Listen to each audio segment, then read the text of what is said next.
जय श्री कृष्णा दोस्तों, मेरे प्यारे दर्शकों, आप सभी का फिर से स्वागत है हमारे इस YouTube चैनल पर। आज हम इस वीडियो में बात करेंगे माता शबरी के बारे में। कौन थे माता शबरी? भगवान राम ने क्यों खाए थे उनके जूठे बेर? तो चलिए जानते हैं इस वीडियो में उनकी पूरी जीवन कथा। ये बात भगवान राम के जन्म से पहले की है, जब भील आदिवासी कबीले के मुखिया अज के घर बेटी पैदा हुई थी, जिसमें एक का नाम शमणा और दूसरी का शबरी रखा गया। शबरी की माँ इंदुमती, जो अपनी दोनों बेटियों से बहुत प्यार करती थी। बचपन से ही शबरी पशु पक्षियों की भाषा समझकर उन सभी से बातें किया करती थी। जब शबरी की माता उसे देखती तो वो कुछ समझ नहीं पाती थी। कुछ समय के बाद एक पंडित ने शबरी के परिवार को बताया कि वह आगे चलकर सन्यासी बन जाएगी। इस बात का पता चलते ही शबरी के पिता ने उसका रिश्ता तय कर दिया।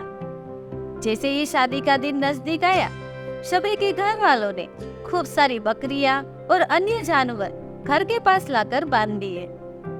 एक दिन शबरी की माँ जब उसके बाल बना रही थी तो उसने माँ से पूछा, इतने सारे जानवर हमारे घर पर क्यों लाए गए हैं? उसकी माँ ने जवाब दिया, बेटी, तुम्हारा विवाह होने वाला है, जिसलिए हम लोगों ने इनका इंतजाम बलि के रूप में किया है। तुम्हारी शादी वाले दिन बलि की प्रथा होगी और फिर उनसे सबके लिए स्वादिष्ट भोजन बनाकर सबको परोसा जाएगा। यह सब सुनकर शबरी दुखी हो गई।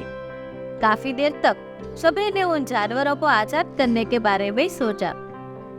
सोचते सोचते शबरी के मन में विचार आया, अगर ये जानवर ही नहीं रहेंगे तो इनकी बलि रुक जाएगी, या फिर ऐसा नहीं हुआ तो मेरे घर से कहीं चले जाने पर भी यह जानवरों की बलि रुक सकती है। जब मैं ही नहीं रहूंगी तब विवाह ही नहीं होगा, और जब विवाह नहीं होगा तो यह बलि की प्रथा भी नहीं, जिससे मासूम जानवर भी बच जाएंगे। यही सोच के साथ जानवरों को रखी गई जगह पर शबरी पहुंची। उसने सोचा कि वह उनका द्वार खोल देगी, लेकिन वह ऐसा नहीं कर पाई। जिसके बाद शबरी जंगल की तरफ भागने लगी।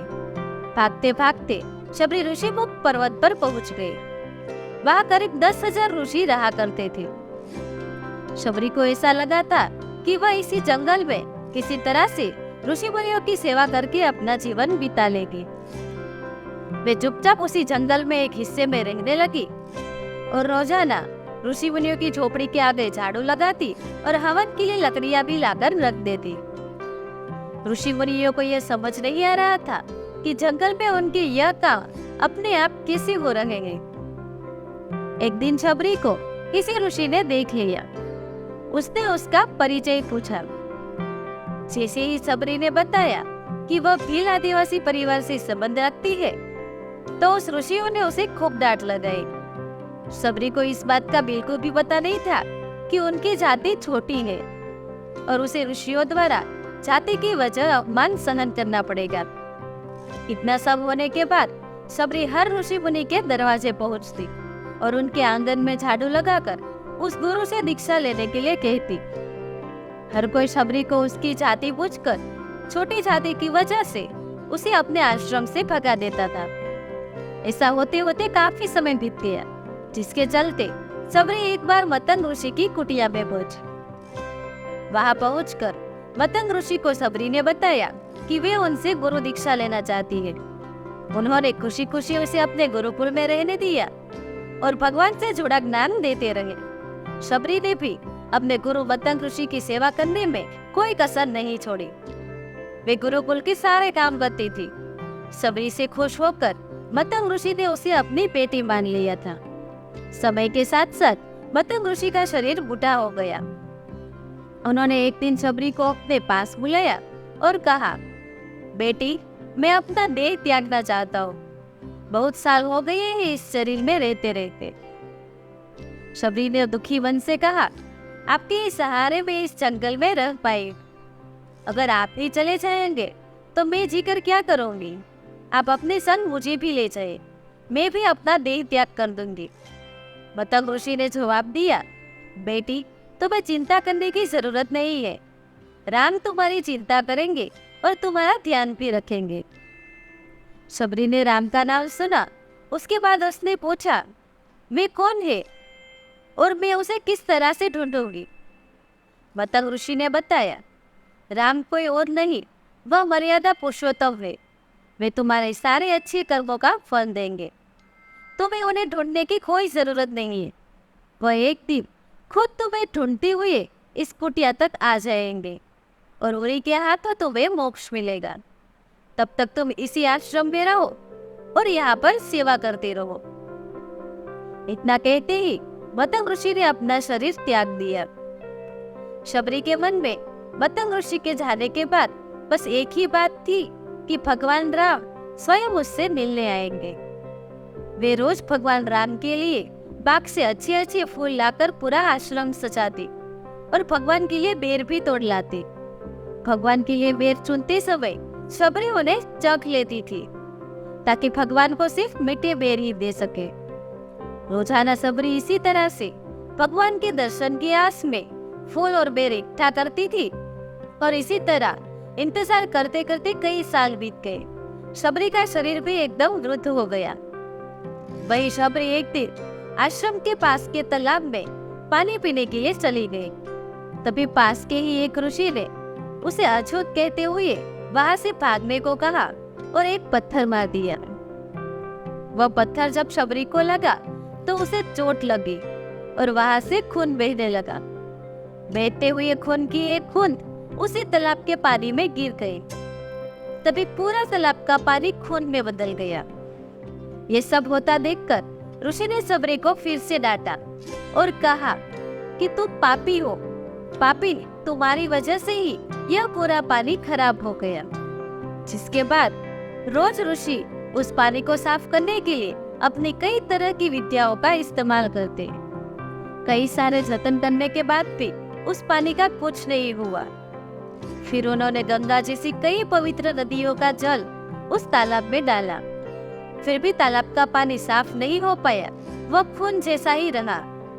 कई सालों तक तालाब के पानी को साफ करने की कोशिश के बाद कुछ नहीं हो पाया तो वह ऋषि ने भी थक कर सब कुछ छोड़ दिया। इस घटना के कई सालों के बाद भगवान राम अपनी पत्नी सीता के हरण के बाद उन्हें ढूंढते हुए उसी तालाब के पास पहुंचे। ऋषि मुनियों ने उन्हें पहचान लिया और भगवान को देखकर ऋषियों ने उसे तालाब का पानी साफ करने के लिए कहा। भगवान को अपने पैर उसमें डालने के लिए कहा, लेकिन पानी जैसे का तैसा ही रहा।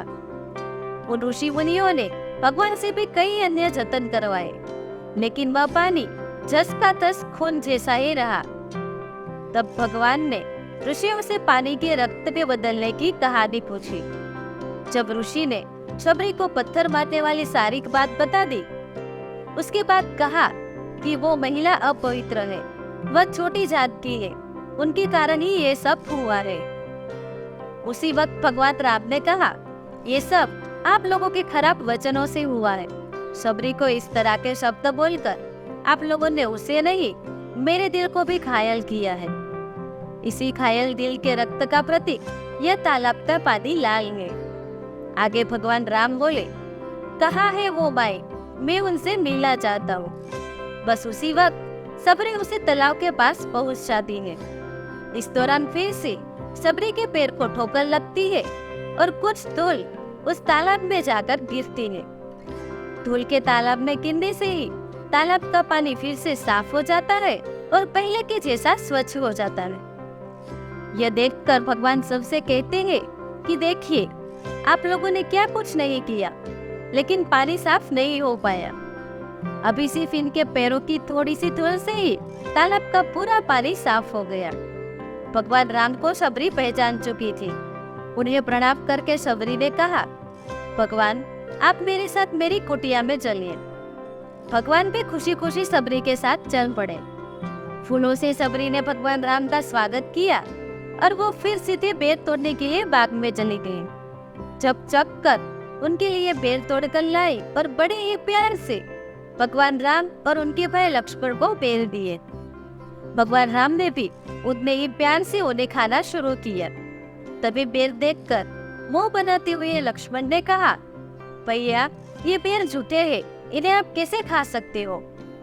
तभी भगवान राम ने जवाब दिया, लक्ष्मण, ये झूठे नहीं बल्कि बहुत मीठे हैं। शबरी माई हम सबके लिए बहुत प्यार से तोड़कर लाएंगे। इतना कहकर भगवान राम प्यार से उन बेर को खाने लगे। भगवान ने जाते हुए शबरी माई से कहा, आप मुझसे जो चाहे वह मांग सकती है।